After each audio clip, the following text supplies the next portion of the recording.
ഒന്നെങ്കിൽ monthly once, അല്ലെങ്കിൽ എൻ്റെ ബാറ്ററി പതുക്കെ താഴോട്ട് പോകാമെന്ന് എനിക്ക് തന്നെ തോന്നുമ്പോൾ ഇങ്ങനെ ഒരു ദിവസം എനിക്കും ഇത് കാണുന്ന പലർക്കും വളരെ ഇമ്പോർട്ടൻ്റ് ആയിരിക്കും അല്ലേ. പൊതുവേ എനിക്ക് എല്ലാവരും കൂടെ ഒന്നിച്ചിരുന്ന് അടിച്ചു പൊളിക്കാൻ ഇഷ്ടമുള്ള ഒരാളാണ്. പക്ഷെ എങ്കിലും വളരെ ചില സമയങ്ങളിൽ തനിച്ച് യാത്ര പോകാനും തനിച്ച് എൻ്റെ കമ്പനി തന്നെ എൻജോയ് ചെയ്യാനും എനിക്കിഷ്ടമാണ്.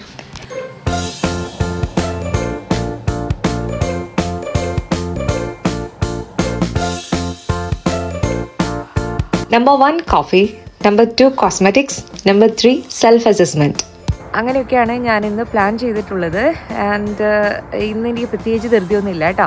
ഇവരെ സ്കൂളിൽ നിന്ന് എടുക്കുന്ന സമയത്തേക്ക് തിരിച്ചു വന്നാൽ മതി. കാരണം ശരത്ത് വർക്ക് ഫ്രം ഹോമാണ്. അപ്പം ശരത്ത് ഒരു 5 മണി വരെ ബിസി ആയിരിക്കും. അപ്പോൾ ബാക്കിയുള്ള കാര്യങ്ങൾ നമുക്ക് കാണാം. Welcome to my YouTube channel Supriya speaks. ഇതാണ് സ്റ്റോക്ക്ഹോംസ് ലോക്കൽ ട്രാഫിക് കാർഡ്, അതായത് നമ്മുടെ SL കാർഡ്. നമ്മുടെ മെയിൻ പബ്ലിക് ട്രാൻസ്പോർട്ടേഷനൊക്കെ വേണ്ടിയിട്ട് നമുക്ക് ഈ കാർഡ് യൂസ് ചെയ്യാൻ പറ്റും. അതായത് നമ്മുടെ ബസ്, സബ്വേ, കമ്മ്യൂട്ടർ ട്രെയിൻസ്, പിന്നെ കുറച്ച് ferries within the Stockholm region, ഇതിലൊക്കെ നമുക്ക് ഈ കാർഡ് ഉപയോഗിച്ചിട്ട് ട്രാവൽ ചെയ്യാനായിട്ട് പറ്റും.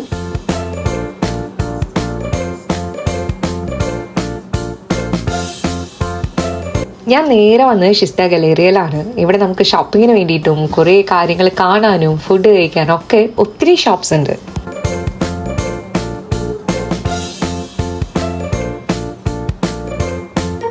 സംഭവം കാര്യമായിട്ട് ഒന്നും വാങ്ങിക്കാനുള്ള പ്ലാൻ ഇല്ല. എന്തായാലും ഇതൊക്കെ കണ്ടു നടക്കാനായിട്ട് എനിക്ക് ഭയങ്കര ഇഷ്ടമാണ്.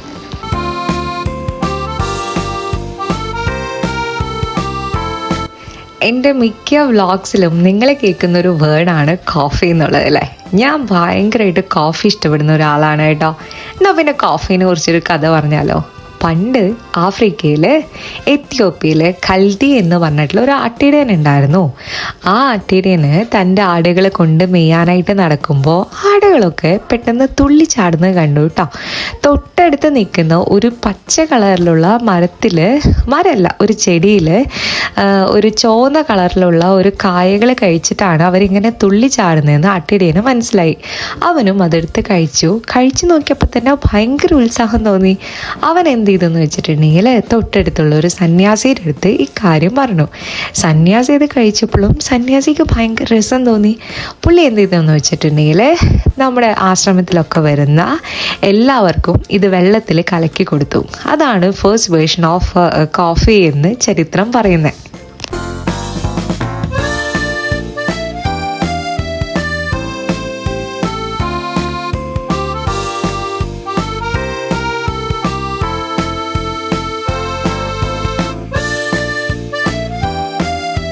ഈ കോഫിയുടെ ഹിസ്റ്ററി തപ്പിപ്പോയപ്പോഴത്തേനും കുറേ കാര്യങ്ങൾ എനിക്ക് മനസ്സിലാക്കാൻ പറ്റിയിട്ടോ. അതിൽ 2 കാര്യങ്ങൾ ഞാനിവിടെ ഷെയർ ചെയ്യാം.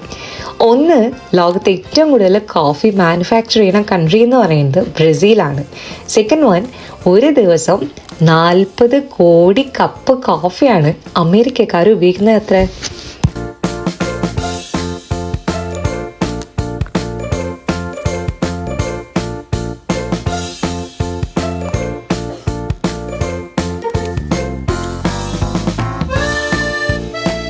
ഈ ലോകത്ത് എനിക്ക് ഏറ്റവും ഇഷ്ടപ്പെട്ട കോഫി ഞാൻ തന്നെ ഉണ്ടാക്കുന്നതാണ് കേട്ടോ.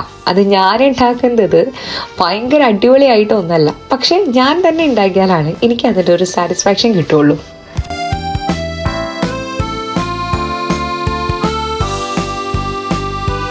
ഒരു ഹാഫ് ആൻ അവർ ഒക്കെ കഴിഞ്ഞപ്പോഴത്തേനും ഞാൻ അവിടുന്ന് പതുക്കെ പുറത്തോട്ട് ഇറങ്ങി. ഇതാണ് ഇവിടുത്തെ ATM മെഷീനായിട്ട്. നാട്ടിലെ പോലൊക്കെ തന്നെ, പ്രത്യേകിച്ച് ഒരു റൂമിനകത്തല്ല എന്ന് മാത്രം. അവിടെ നമ്മൾ കാർഡ് ഇടുന്നു, ഇവിടെ നമുക്ക് പൈസ വരുന്നു. ATM കാർഡ് എന്ന് പറഞ്ഞപ്പോഴാണ് ഒരു ഇൻസിഡൻറ്റ് കൂടെ ഞാൻ ഷെയർ ചെയ്യാം. ഞാൻ നാട്ടിലെ കാർഡ്, സൗത്ത് ഇന്ത്യൻ ബാങ്കിൻ്റെ കാർഡ് വെച്ചിട്ടാണ് ഒരു തവണ ഇവിടുത്തെ അപ്പാർട്ട്മെൻറ്റിൻ്റെ റെൻറ്റ് പേ ചെയ്തത്. അതിനുശേഷം ഞാൻ ഇതേപോലെ ഷോപ്പിങ്ങിന് വന്നിട്ടുണ്ടായിരുന്നു. ഷോപ്പിങ്ങിന് വന്ന് ഒരു 3-4 കടയിൽ കയറി കഴിഞ്ഞപ്പോഴത്തേനും എനിക്ക് പേയ്മെൻറ്റ് ചെയ്യാനായിട്ട് കാർഡ് വർക്ക് ചെയ്യുന്നില്ല കേട്ടോ. ഞാനൊരു 5-6 തവണയൊക്കെ ട്രൈ ചെയ്ത് പറ്റുന്നില്ല. അപ്പോൾ ഞാൻ കരുതി ATM വന്ന് നമുക്ക് നാട്ടിലെ കാർഡ് ഉപയോഗിച്ച് തന്നെ ഇവിടുന്ന് പൈസ എടുക്കാനായിട്ട് പറ്റും. അപ്പോൾ ATM വന്ന് കാർഡ് ഇട്ടതും കാർഡ് അതിനകത്തോട്ട് പോയി. എന്ത് ചെയ്തിട്ടും കാർഡ് തിരിച്ചു വരുന്നേയില്ല. സോ ഇവിടെ ATM താഴെ തന്നെ ഒരു കോൺടാക്ട് നമ്പർ ഉണ്ടായിരുന്നു. ഞാൻ അവർക്ക് വിളിച്ചപ്പോഴത്തേനും അവർ പറഞ്ഞു കാർഡ് ഡിസ്ട്രോയ് ആയി, അവർക്ക് ഇനി തിരിച്ചു തരാനായിട്ട് പറ്റില്ല എന്നുള്ളത്. നാട്ടിലെ സൗത്ത് ഇന്ത്യൻ ബാങ്കിൽ ഞാൻ വിളിച്ചപ്പോഴത്തേനും അവർ പറഞ്ഞത് എനിക്ക് ഒരു ദിവസം 1 lakh ആണ് പേയ്മെൻറ്റിന് ഉണ്ടായിരുന്നത്. അതായത് അതായത് ട്രാൻസാക്ഷൻ്റെ ലിമിറ്റ് ഞാൻ വെച്ചിട്ടുണ്ടായിരുന്നത്. അതിലും കൂടുതലായതുകൊണ്ടും പലതവണ ഞാനിങ്ങനെ ട്രൈ ചെയ്തതുകൊണ്ടും സെക്യൂരിറ്റി ഇഷ്യൂസിന് എഗെയിൻസ്റ്റ് ആയിട്ട് വന്നതുകൊണ്ടാണ് ഓട്ടോമാറ്റിക്കായിട്ട് കാർഡ് ഡിസ്ട്രോയ് ആയി പോയത് എന്നാണ് അവർ പറഞ്ഞത്. ഇനി നമ്മൾ വന്നത് കൂപ്പിലാണ്. കൂപ്പ് എന്ന് പറയുന്നത് ഇവിടുത്തെ ഒരു സൂപ്പർ മാർക്കറ്റ് ചെയിനാണ്. ആൻഡ് കൂപ്പിൽ തന്നെ പല സ്റ്റോഴ്സ് ഉണ്ട്. കൂപ്പ് ഉണ്ട്, സ്റ്റോറ കൂപ്പ് ഉണ്ട്, കൂപ്പ് ഫോറം ഉണ്ട്, ലില്ല കൂപ്പ് ഉണ്ട്. അപ്പോൾ പലതിനും പല കാറ്റഗറിയാണ്. ഇപ്പോൾ സാധാരണ ഒരു കൂപ്പ് എന്ന് പറഞ്ഞിട്ടുണ്ടെങ്കിൽ ഒരു ജനറൽ സ്റ്റോറാണ്. അവിടെ ഗ്രോസറിയും കുറച്ച് ഐറ്റംസ് ഉണ്ടാവും. സ്റ്റോറ കൂപ്പ് എന്ന് പറഞ്ഞിട്ടുണ്ടെങ്കിൽ കുറച്ചും കൂടെ വൈഡ് വെറൈറ്റി ഓഫ് പ്രോഡക്റ്റ്സ് നമുക്ക് അവിടെ കിട്ടും. ഇനി കൂപ്പ് ഫോറത്തിൽ നമുക്ക് കുറച്ചും കൂടെ ഒരു ഇൻക്ലൂഡിങ് ഹോം ഗുഡ്സ്, ഇലക്ട്രോണിക്സും ക്ലോത്ത്സും ഗ്രോസറീസും ഒക്കെ ഉണ്ടാവും. അങ്ങനെ പല പല കാറ്റഗറീസ് ആണ്. ഇവിടുത്തെ സാധനങ്ങളുടെ വില അറിയണോ? ഒരു ചെറിയൊരു കൗതുകത്തിന്.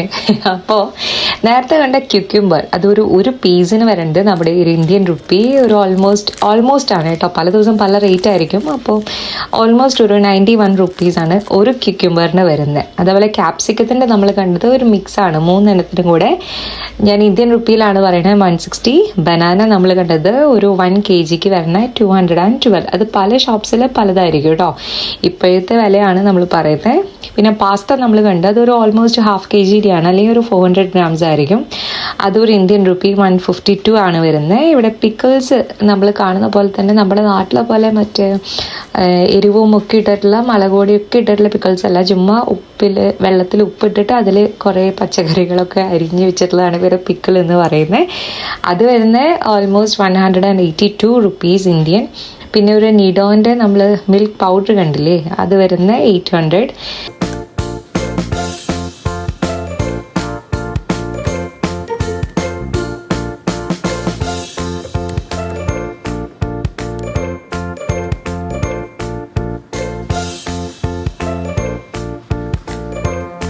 പിന്നെ ഉള്ളത് ഒരു മയണൈസിൻ്റെ സെക്ഷനാണ് കേട്ടോ. മൊത്തം ഇത് സാലഡ് ഡ്രസ്സിങ്ങിനും ഉള്ളതൊക്കെ നമുക്ക് ഇവിടെ അവൈലബിൾ ആണ്. സോ അതിൻ്റെ റേറ്റ് വരുന്നത് ഓൾമോസ്റ്റ് ഒരു 220 INR ആണ്.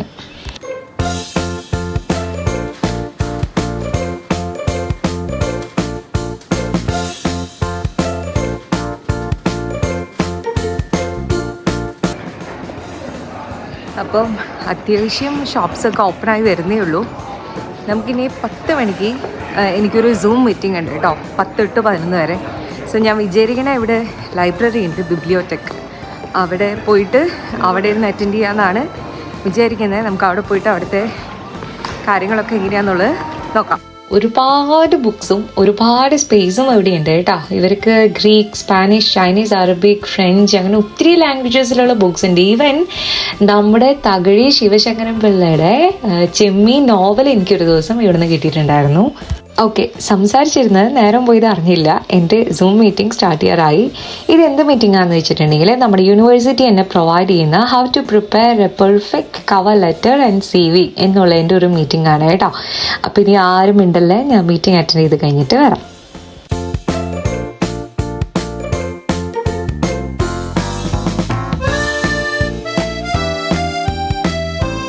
ആഹാ, അടിപൊളി മീറ്റിംഗ് ആയിരുന്നു കേട്ടോ. നല്ല യൂസ്ഫുൾ ആയിരുന്നു. ഓക്കെ, അപ്പോൾ അത് കഴിഞ്ഞ് ഞാൻ കുറച്ച് നേരം ചുമ്മാ അവിടെ അങ്ങനെ വായി നോക്കിയിരുന്ന് ഞാൻ ഇനി നല്ല ഏതെങ്കിലും ബുക്സൊക്കെ കിട്ടുമെന്ന് അറിയാനായിട്ട് ഇങ്ങനെ ഇറങ്ങിയതാണ്. ഓൾറെഡി ഞാനൊരു ബുക്ക് എടുത്തിട്ടുണ്ടായിരുന്നു. ഇനി കുട്ടികൾക്ക് രാത്രി വായിച്ചു കൊടുക്കാനായിട്ട് എന്തെങ്കിലും ബുക്സ് ഉണ്ടോ എന്നുള്ളത് നമുക്ക് തപ്പാം. അങ്ങനെ ഒരു അടിപൊളി ബുക്ക് നമുക്ക് കിട്ടി. ലവ് ഫ്രം മന്ന ഹിബിസ്കസ് എന്ന് പറഞ്ഞിട്ടുള്ളൊരു ബുക്കാണ്. അപ്പോൾ ഇവിടെ എങ്ങനെയാണ് ബുക്ക് എടുക്കുന്നത്? നമുക്ക് ഓൾറെഡി ഒരു QR കോഡിൻ്റെ ഒരു റീഡിങ് അവിടെ വെച്ചിട്ടുണ്ടാവും. നമ്മൾ ജസ്റ്റ് ഈ ബുക്ക് അതിൻ്റെ താഴെ വെച്ചാൽ മതി. നമുക്ക് മെയിലായിട്ടോ റെസീപ്റ്റ് ആയിട്ടോ ഒക്കെ നമുക്ക് ലാസ്റ്റ് ഡേറ്റ് എന്താണ് നമുക്ക് റിട്ടേൺ ചെയ്യേണ്ടതെന്നുള്ളതൊക്കെ ഓട്ടോമാറ്റിക്കായിട്ട് നമ്മുടെ മെയിൽ ID വരും. അല്ലെങ്കിൽ നമുക്ക് റെസീപ്റ്റ് ആയിട്ട് അവിടെ തന്നെ എടുക്കാം. ഇതാണ് നമ്മൾ തിരിച്ച് ബുക്ക് റിട്ടേൺ ചെയ്യേണ്ട സ്ഥലം. ചുമ്മാ നമ്മൾ വന്ന് ഇതിൻ്റെ ഉള്ളിലോട്ട് ബുക്ക് വെച്ചാൽ മതി കേട്ടോ. ഓട്ടോമാറ്റിക്കായിട്ട് നമ്മളത് റീഡ് ചെയ്തോളും. ഇനി പ്രിൻ്റ് എടുക്കണമെങ്കിൽ അതിനും നമ്മൾ ഇവിടെ ലൈബ്രറിയിൽ തന്നെയാണ് വരേണ്ടത് കേട്ടോ. അപ്പോൾ ഇവിടെ ഒരു ആപ്പ് ഉണ്ട്, അതിൽ നമ്മൾ ലിങ്ക് ചെയ്താൽ മതി. നമുക്ക് അവിടെ തന്നെ പേ ചെയ്യാനും പറ്റും. ഓക്കെ, അത് പെയ്ഡാണ്. അവിടെ നിന്ന് പിന്നെ നമ്മൾ നേരെ പോയത് H&Mലാണ് കേട്ടോ. അപ്പോൾ ഈ ടോപ്പിൻ്റെ റേറ്റ് എന്ന് പറയുന്നത് SEK 399, അതായത് നാട്ടിൽ ഓൾമോസ്റ്റ് ഒരു 3000 റുപ്പീസാണ് ആ ഒരു ടോപ്പിന് വരുന്നത്. ഞാൻ ഡ്രസ്സൊന്നും എടുക്കാൻ എനിക്ക് ഉദ്ദേശമില്ലായിരുന്നു. അത്യാവശ്യം എന്തെങ്കിലും കോസ്മെറ്റിക്സ്, എൻ്റെ ഒരു ഫൗണ്ടേഷൻ കഴിയാറായിട്ടുണ്ട്. പിന്നെ നല്ല ഏതെങ്കിലും ലിപ്സ്റ്റിക് ഉണ്ടെങ്കിൽ അതൊന്ന് നോക്കണം എന്നൊക്കെ കരുതിയിട്ട് വന്നതാണ്. അപ്പം അതിനിടയിൽ ചുമ്മാ ഇങ്ങനെ കയറി നോക്കാമെന്ന് കരുതി. ഇതിൻ്റെ റേറ്റ് വരുന്ന 199 എന്ന് പറഞ്ഞിട്ടുണ്ടെങ്കിൽ നാട്ടിൽ ഓൾമോസ്റ്റ് ഒരു 1500 ഒക്കെയാണ് വരുന്നത്. ഡ്രസ്സ് നോക്കി ബോറടിച്ചപ്പോൾ ഇനി ഞാൻ വന്നത് കോസ്മെറ്റിക്സിൻ്റെ സെക്ഷനിലാണ്. അപ്പോൾ ഇവിടെ എനിക്ക് നല്ല ഏതെങ്കിലും ഷെയ്ഡ് ഉണ്ടെങ്കിൽ ലിപ്സ്റ്റിക് ഒരെണ്ണം വാങ്ങിക്കണം എന്നുണ്ടായിരുന്നു. അതിങ്ങനെ നോക്കിക്കൊണ്ടിരിക്കുകയാണ് കേട്ടോ ഞാൻ. എനിക്ക് ട്രൈ ചെയ്ത് നോക്കിയാലാണ് കറക്റ്റ് ഷെയ്ഡ് എൻ്റെ ഫേസിന് സ്യൂട്ട് ആവും എന്നുള്ളതൊക്കെ അറിയുള്ളൂ. പിന്നെ ഒരു ഐ ഷെയ്ഡോ എൻ്റെ ഒരു സ്റ്റിക്ക് ഉണ്ടായിരുന്നു, അപ്പോൾ അതൊക്കെ ഒന്ന് ട്രൈ ചെയ്ത് നോക്കുവാണ്.